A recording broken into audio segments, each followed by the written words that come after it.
Who will win the 2024 presidential election? The heavens have already decided who will win. And in this video, I'll be sharing with you the astrological breakdown of who will win and why exactly they will win. Hi, I'm Angel Blanco, professional astrologer and metaphysical hypnotist. And as an astrologer that uses astrological prediction as one of my primary metaphysical tools for making the most spiritually centered decisions possible at any given time for myself, for my clients, along with manifesting for the highest good of myself, my clients, and the collective, I decided this would be an appropriate time and a very helpful moment in time to demonstrate not only how powerful predictive astrology can be, but also how simple and beautiful of an art it is. Now, I'd like to preface this video with a very important message. We are living in an age where the most powerful and profound transformations will occur, not only externally with tremendous rises in technology and external life changes for humanity in general, but where the most powerful and profound transformations will occur internally for each and every one of us human beings currently living. This 2024 election and the upcoming year 2025 will be moments in time that will provoke a lot of internal and external pressure and changes individually as well as collectively. And although some or many may perceive these upcoming times as turbulent, it will nevertheless be some of the most beautiful times ahead for the United States of America and for the world and humanity in general. Regardless of whoever wins this election, we should strive to seek unity as a country, as a nation, and as brothers and sisters of one human race. And as a spiritual principle, I believe we should all seek and surrender to the will of God, the creator of all things. Astrology is God's language and one of the most powerful tools to understand the will of God. And while we astrologers may not always be perfect in our predictions, and as humans we can make mistakes, it is important to know that the heavens always speak the truth, and it is God's speakerphone for those who are open and willing to listen to him speak. Astrology is never wrong. If a mistake is ever made, it is always the fault of the astrologer, not of God or the heavens that declare his will and his glory. With this being said, let's get straight to this prediction. Who will win the 2024 presidential election? And who will be the next president of the United States of America? Okay, so who will win the 2024 presidential election and who will be the next president of the United States of America? Astrologically speaking, we can see this very clearly. So what we're going to do is I'm going to first do a little brief overview of KAMALA's chart and another one of Donald Trump's chart. And then I won't get very deep into the natal reading. Just want to give a brief overview of what each one is as a standalone by itself. And then instead of getting into all this complicated prediction astrology, we're just going to take it from the transits today, okay? And I think that is more than enough to see who the winner will be, okay? So let's get started. Let me share the screen here. Perfect. So this is KAMALA's chart, and she's got a very good chart. Donald Trump also has a very good chart. And we're gonna, for election purposes, we're going to just look at the first house, which is going to represent them. We're going to look at the 10th house, the midheaven, which represents their career. We're going to look at the 11th house because it is the gains from career and it is their hopes and wishes. And we're going to look at the sixth house as well, because the sixth house is work, but not only is it work, it is also civil service as well. So anything, when you're looking at anything like politics or police work, or careers pertaining to hospitality, anything service related, and in specific, military, police, government, that sort of thing. Sixth house works very well for revealing information regarding that. And then we're going to look at the fourth house as the end of all things. Um, that's more of a horary approach to it, but I believe that it's fourth house is one of the most powerful houses, and sometimes it's often overlooked in as far as the results of what can be predicted with that fourth house. So let's start with her chart. So just getting over a cold, so excuse my coughing if that's happening often. Hopefully not. So when we look at her chart and through analysis, we can see Jupiter is going to be her curios. And the same thing is going to be for Donald Trump. Both these candidates, they're master of the nativity, you could say. Kurios is, Lord in Greek, but it's Jupiter for both of them. And the ascendant here, she's at some of my other programs say 24 degrees, but it's more or less 24, 25 degrees of Gemini, the ascendant, and it's ruled by Mercury. Okay. And the ascendant has Rahu conjunct. Okay. Very interesting thing. Rahu usually, when it's in the first house where it's um, conjunct the ascendant, they tend to make people that are one, very power hungry, and also they tend to be good looking. They tend to be people that are um, they tend to have a certain appeal, a certain magnetism that only Rahu can give, right? So uh, I use the word Rahu. I'm referring to the North Node for those. Even though I'm a Western astrologer, I did study Vedic astrology, and I got stuck with Rahu and Ketu as North and South nodes. So for those that don't know, I'm talking about the North Node, and so yeah, usually North Node in the first house gives people that sort of power hungry um,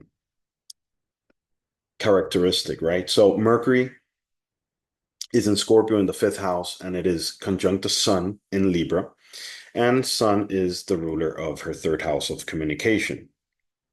Mercury here is going to trine um, the midheaven, and that midheaven, her 10th house, the ruler is Neptune. Neptune is in the cusp of the sixth house of work, of health, of daily routines, and social services. And the sixth house is very concerned with social work and services such as, like I was saying, military, politics, police work, hospitality. So you will usually see people that work in these fields with very prominent placements in the sixth, or a very packed sixth house, or the ruler of the sixth tends to be very well placed, um, or very well dignified. Okay, so very quickly here, Neptune sextiles Pluto, Uranus, and Venus. Okay, and Neptune also squares Mars.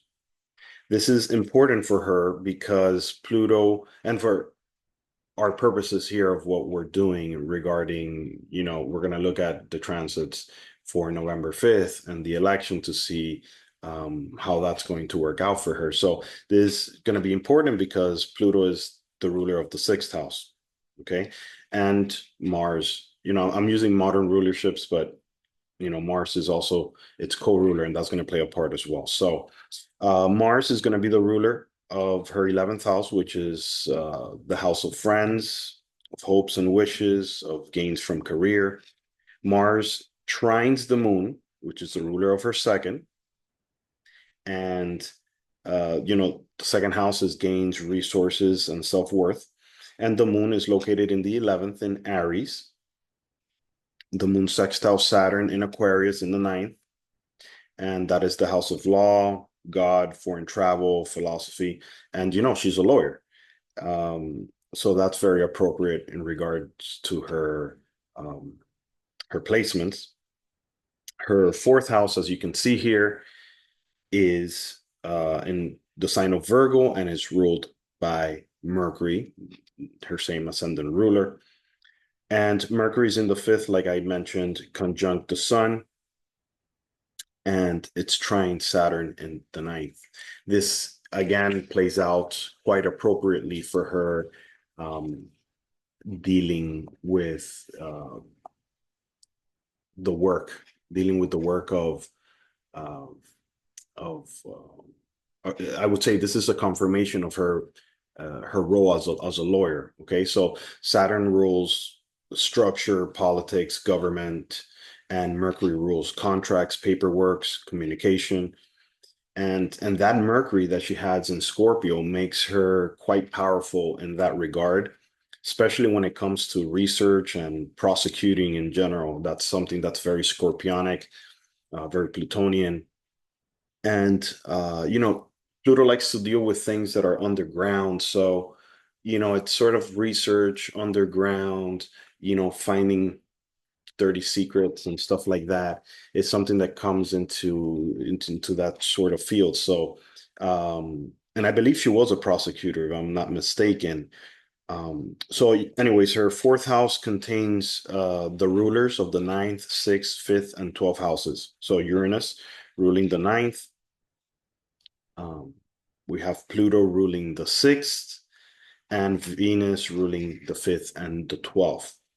So Mercury, as her ascendant ruler, disposes of the rulers of her philosophical views, which are, we could say that her philosophical views and the way she views life and her approach tends to be very Uranian, which is to say, um, it's quite eccentric to say the least. I'd say most people would, she has a different way about going things.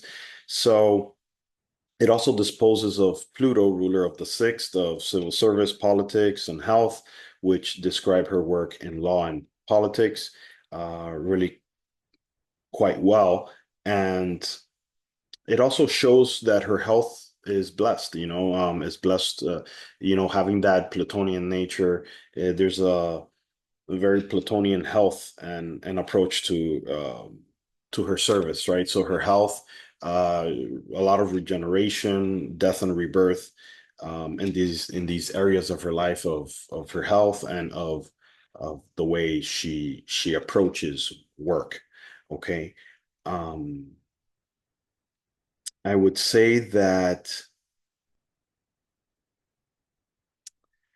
this may also indicate that towards the end of her life, she may pass with a specific health issue that may involve Neptunian things because she's got Neptune there in the sixth. So that could be something like a rare or undiagnosable illness or an illness that's very nebulous, or may involve heavy chemicals as indicated by Neptune and Scorpio. So, Neptune tends to rule chemicals and stuff like that. So maybe, she is blessed with from what I can see and I can tell, it looks like she's going to be blessed with a quite healthy and long life. Anytime that you have something like that, like Scorpio ruling the health, and that house isn't really afflicted too much, and that the ruler isn't afflicted too much, tends to bless the person with pretty good health.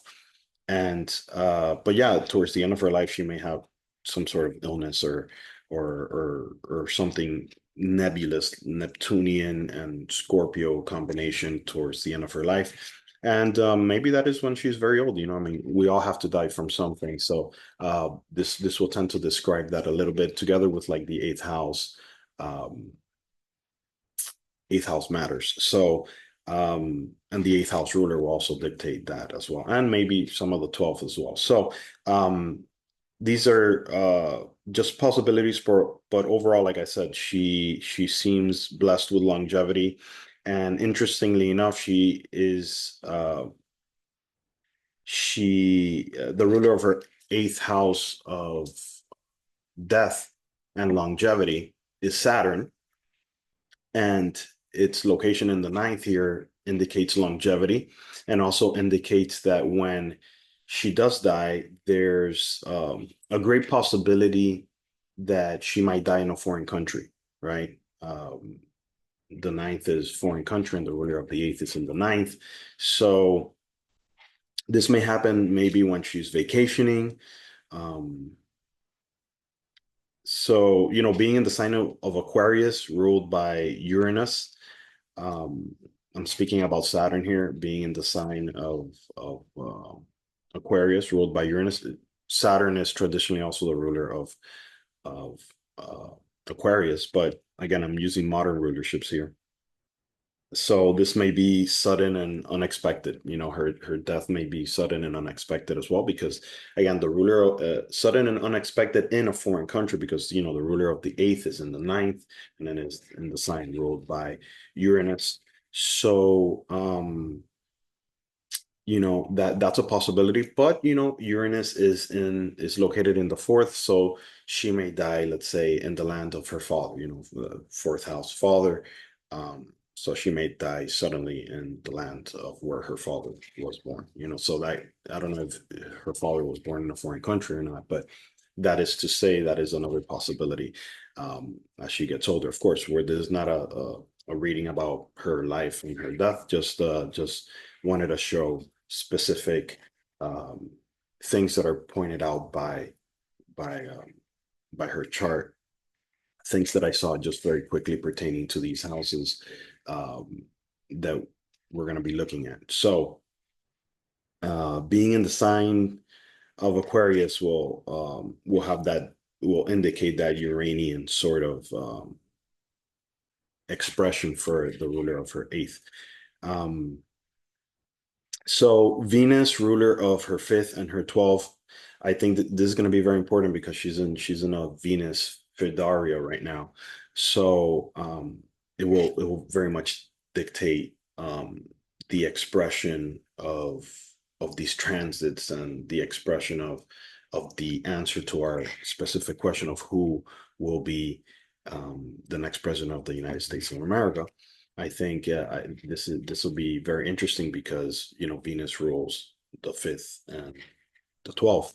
So, and it's located in the fourth. So um Venus, as the ruler of the fifth and the 12th, and located in the fourth, indicates a lack or loss of children, as the fourth house is 12th from the fifth. So this will um this will usually, for most people, will indicate um, not having children of your own biologically. Um, and the 12th is the house of loss, of hidden enemies, and of life. So, uh, she has Jupiter, which is a natural significator of children in this 12th house of loss. And I believe, I think, I haven't done too much research regarding her life, but I mean, not enough research to, for like a whole natal chart reading per se, but I believe that she does not have children of her own. I think she married someone who has uh, two children, which I believe she helped raise or something like that, but she has no children of her own. So, um, that's sort of like an indication, even though she's got these planets, the ruler of her ascendant is in the fifth, and she's got the sun there. The sun is debilitated in Libra. So, and making that trine to Saturn, and that Saturn is quite strong. So again, that may create a denial of having kids. So to top it off, Jupiter squares Mars, the ruler of the 11th, which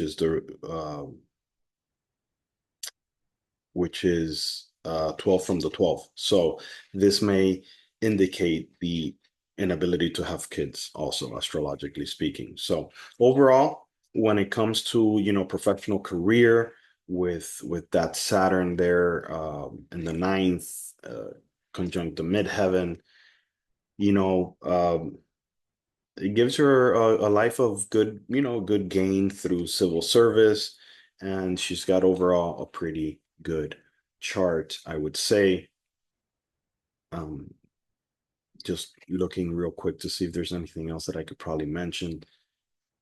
That ruler of the 11th is Mars, and that Mars is in the third, so she will gain also from communication. But again, that kind of goes with the whole lawyer career. So in regards to professional career and a life of gain through civil service, she's got a great chart. Seems like her longevity is also um, blessed. Her longevity is blessed in that sense. And the only thing, she's not blessed.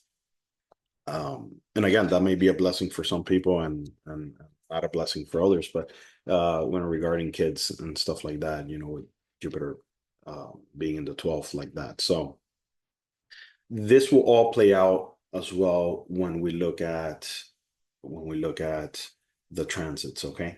So I want to jump over to Donald Trump's chart real quick, and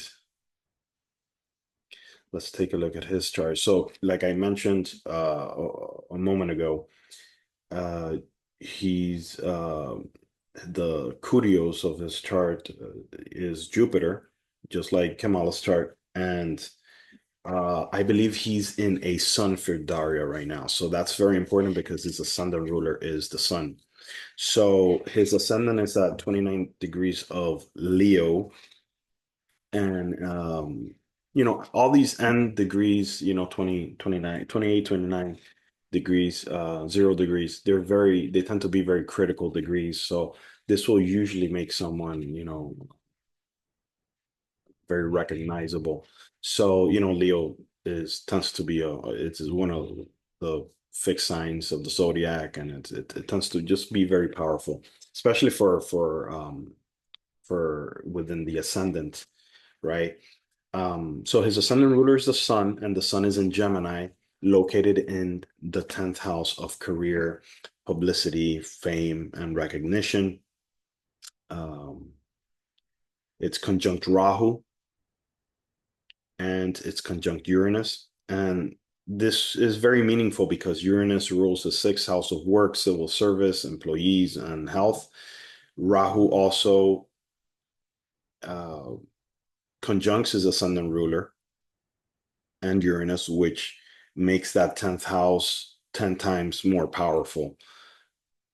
Because Rahu is like I was mentioning with Kamala's chart, Rahu is extremely potent in and of itself, but in the 10th house, you know, and conjunct the ascendant ruler and Uranus, it takes on the word I'm looking for is dedicated purpose for success, especially when it comes to civil service and something like the presidency of the United States of America. Um, that tends to play like a um, very it's almost, Rahu like consumes, right? It wants to it wants to focus its energy there. So for Kamala, it focuses on the self, right? And for him, it focuses on career and status and recognition. So um if that wasn't good enough, as it is, his ascendant ruler, the sun, Rahu and Uranus are all in trying to Jupiter in the second house, gains, you know, self-worth, resources. Um, and to make it even better, this Jupiter is in Libra, right? And he's a businessman, and Libra rules, business, the scales. And Libra is the exaltation of Saturn, and Saturn is in the exaltation sign of Libra. So That's a a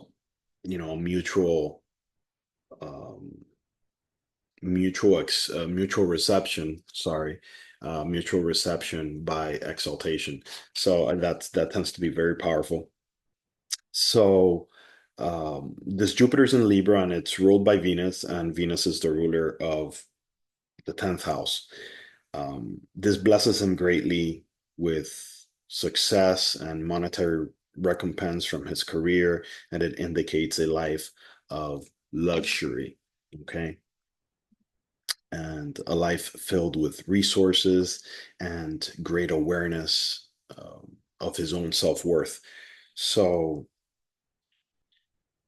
the same three planets, the Sun, Rahu, Uranus, are in opposition to the Moon, located in the fourth house in Sagittarius. This opposition puts him in the spotlight. It gives him gains in real estate and hospitality and his career. And this is because he was born right before a full moon, which makes that placement almost pretty much in the full moon. It makes that placement, I believe this is, it's, I think it's waxing gibbous, if I'm going to be precise. But, it's right there. It's almost at the full moon and makes this placement quite powerful. Um, because the moon is the co-ruler of the 11th house as well, of hopes and wishes, gains, and gains from career in specific. So the 10th house of career, fame, and recognition is ruled by Venus, and Venus is in Cancer conjunct Saturn. Venus also rules his third house of communication, and Venus and Saturn both sextile his midheaven. Saturn is the co-ruler of his fifth house of children, of sex, of creativity. And the 11th of friends, hopes and wishes, and gains from career is ruled by Mercury. And Mercury is in Cancer and placed in the 11th. Mercury squares Neptune in Libra in the second house of resources and self-worth. And Neptune is the ruler of his eighth house of death, legacies, and longevity. So blessed with health, blessed with longevity. I mean, he's already in his 70s, so that's quite obvious. And he will leave legacy, of course. Not only for his family, but what he's already done um in general, what he did as a president before this. Most presidents leave legacies, but in some more than others, we could say. So Uranus rules the sixth house of work, civil service, and health, and is um, and it's in the 10th, conjunct the ruler of the ascendant and Rahu. Okay, this is going to be extremely important. Uranus is going to play a super huge role. And I believe Uranus is also in the Sibley chart of the United States of America. I believe that it's Uranus is also in Gemini. So this is going to play a key role for what we're going to see in the transits. Okay, but I'm going to jump after I'm done with this chart. I'm going to jump to Kamala's transits, and then we'll go back to his. Okay, so the ruler of his fourth house is Scorpio, and it's ruled by Pluto. And Pluto's in Leo, located in the 12th house, ruled by the sun. It's also the ruler of his ascendant, and Pluto is unaspected. Okay. And this becomes a very important thing, this Pluto being unaspected. Um, and it tends to be an overlooked factor. And it will be a huge advantage for him in this election, um, in his life in general and his career. And I'll try to do my best to explain this later if I have time. But yeah, I want to take a look real quick at his Mars. I know I'm leaving this for last, but um, I believe that this Mars is very important. This Mars will play a key role not only in the election and I'll try to see how I could explain that with the transits. I believe it's gonna Mars, just from memory, I think it's transiting his 11th house on November 5th. Um, but where I wanted to get to, Mars is conjunct his ascendant in Leo, and it is the ruler of his ninth house. This is so important because this makes him a warrior, and not only a warrior, but a warrior of leadership, diplomacy, and of spiritual beliefs, believe it or not. As crazy as that sound, a lot of people wouldn't really judge him as a spiritual person, but um, the ninth house is the ninth of God.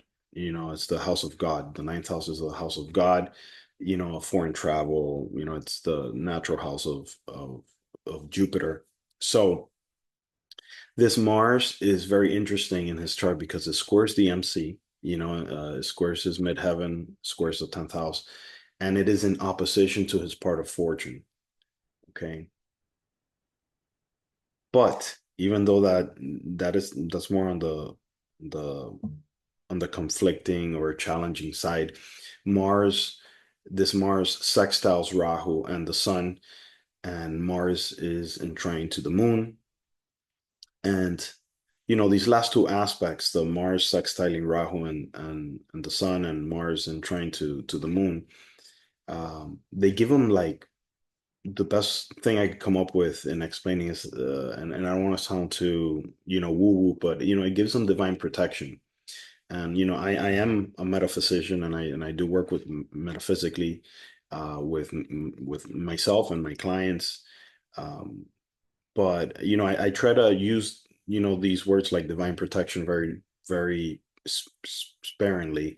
But this, when you see it like this, being Mars again, that Mars that he has in the ascendant being the ruler of the ninth, it's a lot of power. It's a lot of spiritual protection there, specifically against those challenging aspects that like the Mars squaring the MC and opposition to the part of fortune. And while that Mars conjunct the ascendant is still sort of dangerous for him because that Mars is still in the 12th, um, within the 12th house boundaries. It is somewhat mitigated because Mars rules his ninth house of God again. Now, um, you know, some of my views are a little bit different to most Western astrologers because I do incorporate a lot of Vedic ideas and techniques and this sort of thing. And the ninth house is the most auspicious house in Vedic astrology. Um, so traditionally speaking, this can still be a negative or a karmic placement that can bring danger to his life, specifically with weapons or surgery. Because traditionally Mars rules Scorpio, and Scorpio rules his fourth house of the end of life. And it's traditionally this fourth house is called the place under the earth. And even though this fourth house is also related to his father, and I guess we can also um, see it from that point of view, because ruling his father, ancestors, um, this, like the rulership placement relationship may be a little bit more descriptive, I think, of his father and his father's life, so the way I read, the way I analyze charts, I may take the modern rulership first and say, that Pluto would be more of what rules that end of his life, and then Mars as the co-ruler maybe regards more like his father. Um, um, so yeah, and regarding to how his father was in his life and that relationship to his own life, even though we could take it like that, it can still hold other more dangerous and negative connotations, which, I try to avoid um, going there. But um, again, that rulership has mitigation. that rulership of Mars there, uh, being in the 12th, and it's the ruler of the fourth. It has mitigation because again, Mars is ruler of the ninth, and it is very, very powerful. That Mars is very, very powerful. It's at 26 degrees and it's conjunct the ascendant. So I believe that that's there to offer him spiritual protection, even though it may also dictate the way he goes, and he may go in a very Martian way, right? Uh, Plutonian would be, Plutonian again would have that death and rebirth type of thing. And I think he's kind of gone through that already, yeah, a bit, right? Not death, I'm saying like he's been, close with these assassination attempts that's happened. So I would say that, it's mostly there for divine protection. And overall, he's got a very strong and powerful chart. And I'd say it's probably 10 times stronger than Kamala's chart, even though Kamala's chart is, again, very, very good as well. So let's jump over to Kamala's chart and look at the transits there.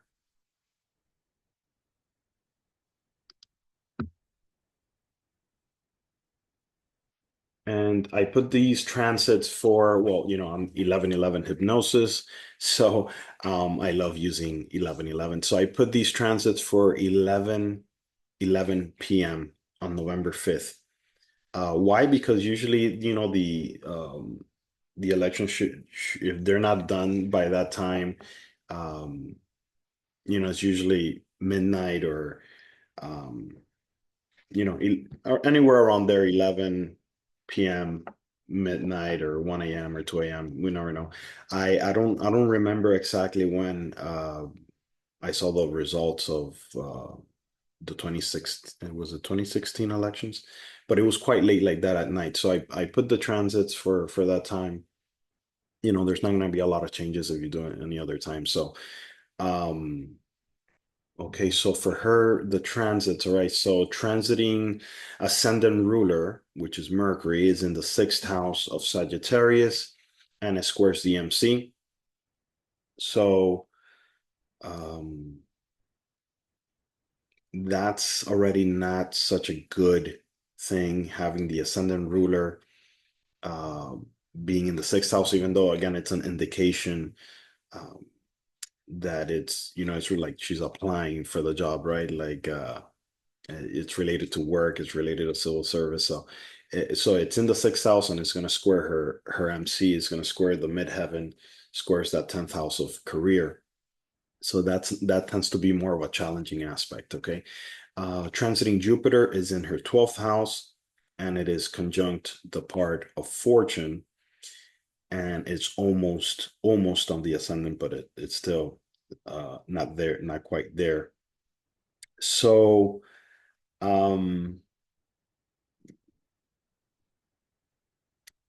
it's still conjunct the ascendant, but it's not quite there. It's still a little bit farther out than what I like. But again, it's more.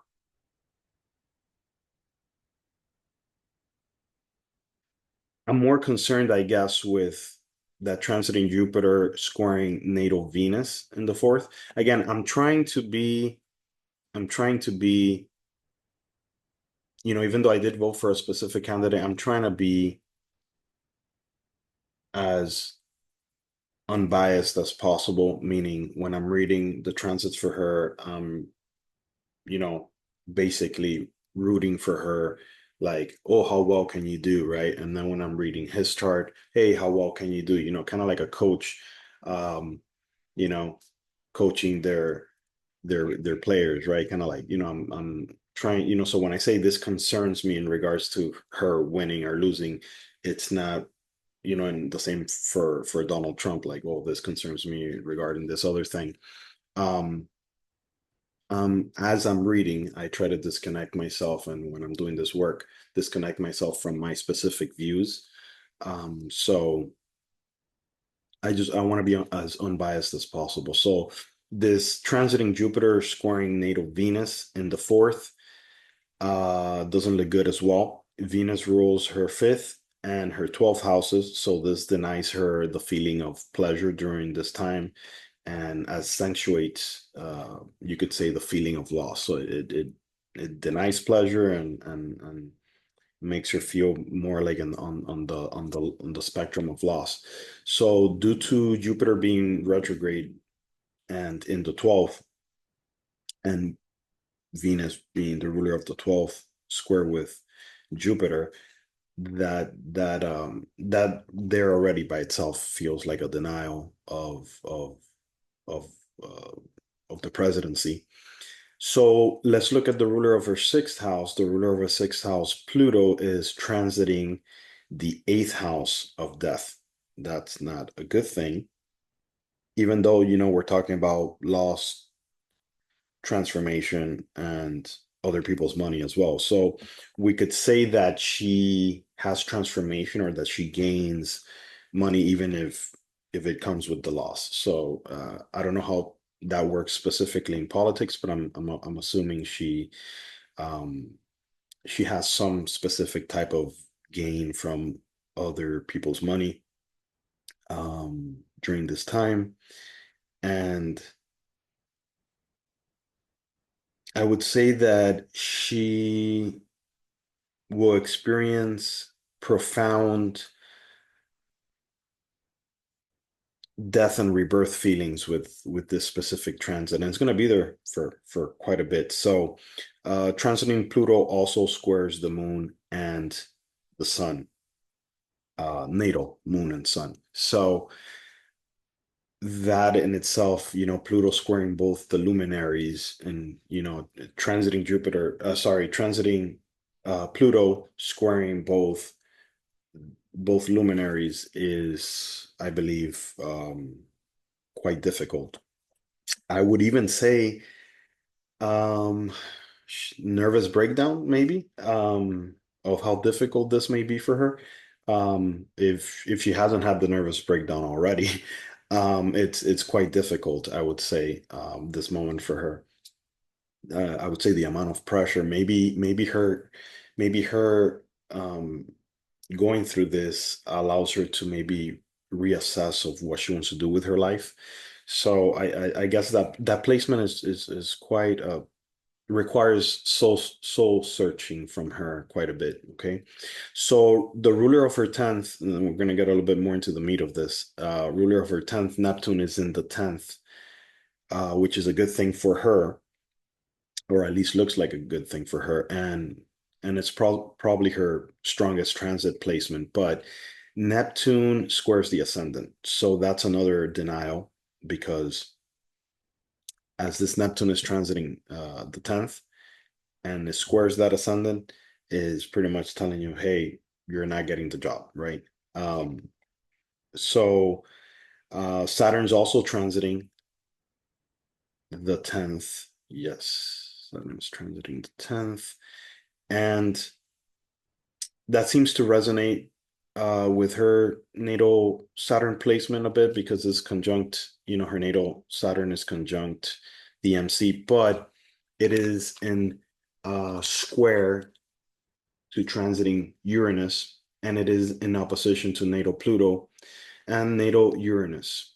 So these transits, I would say, also deny a win, and it sort of says, because these are, you know, natal Uranus, Pluto, and Venus conjunct in the fourth, um, receiving these transits, I would say it's more like a return to your home, right? Like the return to your home gets denied, right? So her home in this case, let's think about it like home as White House, you know, not, a denial to a return to the White House type of thing, okay? Because she is, currently the vice president. So I would say that is as far as interpretation, I think we could go off on a limb there and say that. And I would say that it would signify a loss with that square to the transiting Uranus in the 12th. So that transiting Uranus in the 12th, I think, really, I guess I could compare this. I could put this as a transit with the Sibley chart as well, but because I know I did do that prior to filming this video, I checked that out, but it doesn't look good like that for her either. I was trying to find all the positive indications, um, but it wasn't there. So I originally went into this with a thought of like, hey, maybe this is how to say um, maybe this is a way of finding when I put the Sibley chart, maybe it's a way of finding uh, a closer race, right? And that doesn't seem to be the case here. Um, that transiting Uranus in the 12th is conjunct natal Jupiter, which also further indicates loss, Jupiter being in that 12th house. And Jupiter rules her seventh, which would be like we could say like the people she deals with. Um, so her open enemies, you could say, being there. So she loses to her enemy, I guess you could say. Um, and this would be something that seems divinely set as Uranus is the ruler of her ninth, and the ninth is the house of God again, ninth being a very important house. Um, so transiting Mars, ruler of her 11th house, squares her natal Mercury, indicating uh, no gains from that 10th house. Okay, so therefore, we could say if she's not gaining from the 10th house because of this transiting Mars being the ruler of her 11th and it's squaring her natal Mercury, which is her ascendant ruler, I would say, that's a loss, right? So, I tried really finding to see because I really did think this was going to be a close race. And who knows, it might end up being a very close race, but I don't think she wins. And I also think that, and I'll explain this as we get now to Trump's transits. I believe it's going to be a very weird sort of um, weird, surprising, very Uranian uh, result for this election. So let me open up Trump's chart here and go to the transits, and let me verify the transits are right. Okay, November 5th, 2024 at 11:11. Perfect. So, um, his transiting ascendant ruler, the sun, is in the third house of contracts, communications, gains of your self-worth. And this sun, I've been looking at these things. Again, I use Placidus, um, so the way I work is again very very different to some other astrologers. But this sun, I think, becomes this ascendant ruler becomes very important because it's completely unaspected, and I think that is going to push for a win because and I've seen this again. I do a lot of research with charts, and I've studied weddings and I've studied and things that have contracts in them, right? And you could assume obviously that a presidency thing has um, contracts involved. So I've seen a lot of weddings, and usually weddings have a very powerful third house when they actually occur, when the wedding actually occurs. So, and I use this for election too, whenever I'm doing election charts for people. Um, for a wedding or anytime there's a big contract situation going on. We want to look at the third. We want to look at the seventh. So this is, and we possibly want to look at the ninth as well. So, especially for weddings. So, again, it's a good placement for his ascendant ruler, and I believe it's a little bit better placement than Kamala's ascendant ruler. Okay. Transiting Venus, ruler of the third house of communication, contracts, and gains of self-worth, and ruler of the 10th house of career, recognition, and fame, is in the fourth house, conjunct natal moon, and in opposition to the sun and Rahu. This in itself already is going to guarantee the election by the nation and therefore a win. The transiting ruler of his six, which is, I believe, this is going to be the most important part of this transit, the transiting ruler of the six, Uranus, um, is conjunct the MC in the 10th house, and it's sextiling natal Venus and natal Saturn and squares natal Mars. So this also signifies a win and a very radical one. In fact, this win may be, like I was saying shortly, may be very sudden. It may be very exaggerated or very one of a kind. So let's just say it's going to be an eccentric type of win, very Uranian. Um, and I believe that this may be, we could say, hey, he wins by a landslide, right? Or he wins in a, last minute type of situation. Where all of a sudden he's like losing or something, and then all of a sudden he just takes the lead out of nowhere. So it's going to be very, very weird. It's going to be a very weird election night, I believe. And well, the whole thing has been very weird in general, but this is that Uranian nature of of uh, of what's occurring. So um, I believe that it's going to be a surprise for a lot of people. So transiting Jupiter, which again, keep in mind that Jupiter is his curios. And also, I don't know if I mentioned that already, but he's in a Sun Fidaria, I believe. So the Sun is the ruler of his ascendant, and it's placed in his 10th house. Okay. So that's gonna be big for him. So the Lord of this chart is transiting his again, Lord of this chart, I'm referring to Jupiter, is transiting his 10th house of career, and it is conjunct the transiting part of fortune, and it is conjunct natal Sun, Rahu, and Uranus. And this is like the icing on the cake, pretty much in guaranteeing his win. And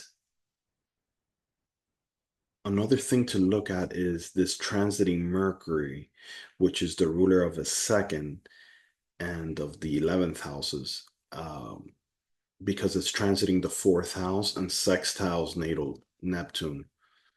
So, if I'm trying to look again, being as biased as possible, his worst transiting placement, I think, is that Neptune transit because it rules the eighth and it's transiting the eighth. So, the eighth is the house of death, of legacies, of other people's money. It may mean that he's gonna, this might be just legacy that he's gonna create through this win. But in a way, or maybe he leaves a legacy, God forbid something happens to him. Um, but even like that, even this being his worst placement, it's enshrined with natal Venus, which is, after Jupiter, it's the greatest benefic. Um, and you know, transiting Rahu is also in his eighth, and in opposition to Neptune.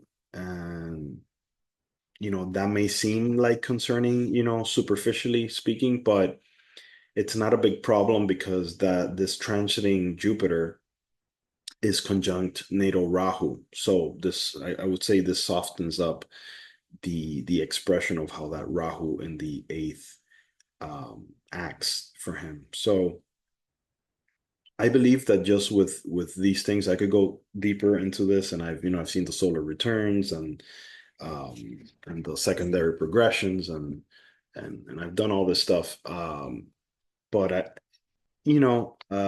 trying to just trying to be as unbiased as possible. Uh, I do believe Donald Trump will win, and very possibly he could win by a landslide. I'm trying to not sound so affirmative on that, but I do know that it's going to be a very Uranian fashion the way he wins, and that leaves everyone, I would say, jaw dropped. Even his voters may be surprised. So um, I believe that I believe that um, I also looked at the dashas because I do work with Vedic astrology as well. Even though I'm not using sidereal, I'm using tropical. So I don't take my dashas from the Ayanamsa. Okay. I do it from a tropical standpoint. So the dashas look different when you work with them this way. So he would be in a Saturn Rahu dasha, and uh, I believe Kamala is in a Saturn Mercury dasha. Okay. But just taking it, if we take it from the Fidaria standpoint, he's in a Sun Fidaria, and the Sun rules his ascendant. Rules his 12th house as well, but rules his ascendant, and it's placed in his 10th. So, he's got that transiting part of fortune also going over his sun, conjunct his sun. And Jupiter being there in the 10th, I think just guarantees his win, and also Uranus being there, I think, conjunct the midheaven gives him that win in a very Uranian way. And of course, it's the ruler of his sixth house of civil service and all of this. So uh, he does have the natal part of fortune in the sixth as well. So I believe these are all the indications astrologically that he will win. And in regards to Kamala losing, let me make sure so I'm not talking out of memory here. I look at this once more. Again, she's in that Venus Fidaria, and Venus rules her fifth and her 12th houses. Um, so, and Venus is transiting her sixth house. So I believe that doesn't look too good for her. It's like she loses the job, right? Uh, Venus being her Fidaria period lord, being in the sixth and ruling the fifth and, the 12th, and those aspects that are being made there are quite challenging for her. Um, and of course, that Pluto in the eighth, I don't like that regarding her in general, for her health and mental health and specific, um, you know, nervous system, and just feeling quite defeated. Okay. So, and then regarding Donald Trump, I think that he will feel quite strong. And the only problem here, I would say that again, he's in this Fidaria period of the sun, and winning may also be sort of a loss. Okay. Um, and let's try to interpret that in with the greatest possible intention. But you know, winning this will also put him in a lot of danger. I believe he will be in a lot of danger, but again, he's got that Mars, which is a very warrior, spiritual warrior. You could say he's got a spiritual spiritual guide that's like a warrior, right? That protects him. Um, this is he's got a warrior angel protecting him, you could say. So, but it that Mars is also, it's a double-edged sword. So, and him being again in this Vidara period of the sun, and the sun rules his first and his 12th. So again, from the standpoint of how I work with Placidus. So, um, conclusion: Donald Trump wins, and wins in a very Uranian fashion, and I'm really looking forward to seeing the results. And again, just wanted to put this out there. But if anybody's interested in working with me, again, just reach out. I do natal readings, and I do all this prediction work as well.